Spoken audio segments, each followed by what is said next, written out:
2060 वर्ग किलोमीटर का no man's land. ताकत और व्यवसाय को लेकर आपस में लड़ने वाले देशों के बीच पृथ्वी पर कई जगह नो मैंस लैंड होने की जानकारी आपको होगी।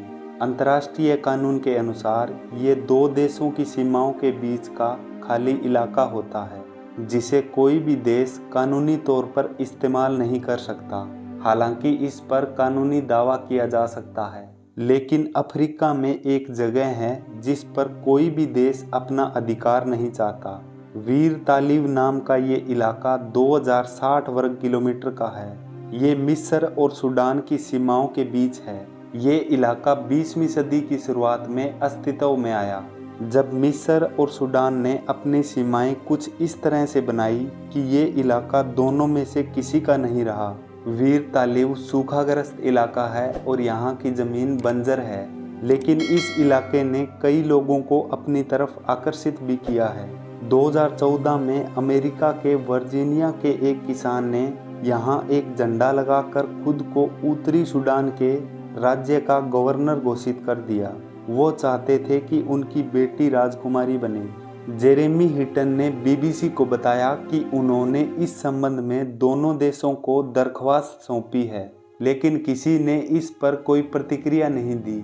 नंबर 2, दुनिया का चक्कर लगाने वाला पहला व्यक्ति। क्या पुर्तगाली खोजकर्ता फर्डिनैंड मैगलन दुनिया का चक्कर लगाने वाला पहला व्यक्ति था? क्या उन्होंने दुनिया के सबसे बड़े समंदर को अपना नाम दिया था? इस बात से इनकार नहीं किया जा सकता कि 1480 में जन्मे फर्डिनैंड मैगलन पहले यूरोपीय थे जिन्होंने प्रशांत महासागर को पार किया था।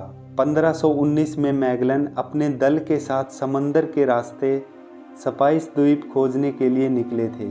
कई देशों से गुजरकर आखिर 3 साल बाद ये दल उसी जगह लौटा जहां से ये चला था। हालांकि स्पेन से चली यात्रा को पूरा करने की खुशी मनाने के लिए कम ही लोग बचे थे। 270 लोगों के चालक के साथ शुरू हुई ये यात्रा जब खत्म हुई तो मात्र 18 लोग ही जीवित बचे थे। यात्रा के दौरान मैगलन की भी मौत हो गई थी। इस यात्रा के दौरान साल 1521 में मैगलन फिलीपींस के पूर्वी तट पर पहुंचे। वहां के मूल निवासी उन्हें सिबू द्वीप लेकर गए। मैगलन और उनके चालक दल के सदस्य सिबू में रहने वालों के अच्छे दोस्त बन गए। मैगलन अपने दोस्तों को पड़ोसी द्वीप में रहने वाले उनके दुश्मनों के आक्रमण से बचाने के लिए तैयार हो गए। उन्होंने हमला करने की तैयारी की और टुकड़ी का नेतृत्व मैगलन खुद कर रहे थे, लेकिन मैगलन को जहर में डूबा एक तीर लगा, जिसके बाद उनकी मौत हो गई।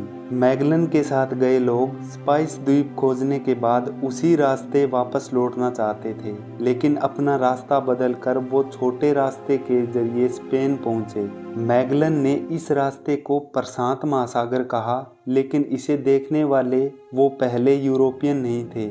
सालों बाद स्पेन के खोजकर्ता वास्को नूनेज डी बाल्बोआ पनामा से होते हुए प्रशांत महासागर पहुंचे और अपनी तलवार हवा में लहराकर इसे खोजने का दावा किया। तो इस वीडियो को यहीं ख़त्म करते हैं। अगर वीडियो अच्छी लगी तो प्लीज़ कमेंट करना, लाइक करना, शेयर करना, और अभी तक चैनल सब्सक्राइब नहीं किया तो प्लीज़ कर लेना। मैं ऐसी ही इंटरेस्टिंग वीडियो लाता रहता हूँ। Thank you.